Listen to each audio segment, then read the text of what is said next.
குடும்பத்துக்கு அடங்க மாட்டானப்பா, அவன் குடிகாரனப்பா, இப்பேற்பட்ட பாவனை போய் அவன் கூப்பிடுறாரப்பா.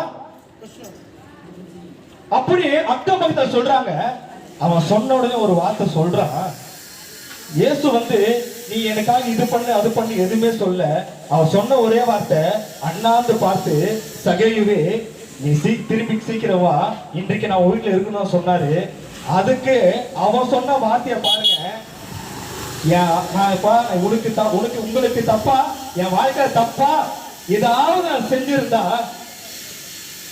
என் வாழ்க்கை தப்பா ஏதாவது ஏதாவது வாங்கியிருந்தனா, என் வாழ்க்கையில ஏதாவது தப்பா யார் மூலமான தப்பான தவறான வழியில் ஏதாவது சம்பாதிச்சிருந்தனா, அதை நான் நாலு தன்னையா திருப்பி கொடுத்துறேன். இது அவ செய்த பாவ அறிக்கை. இன்னைக்கு நீ இருக்கிற இடத்துல, நீங்க அமர்ந்திருக்கிற அந்த இடத்துல உங்க கண்களை மட்டும் மூடி உங்களை பார்க்க வந்த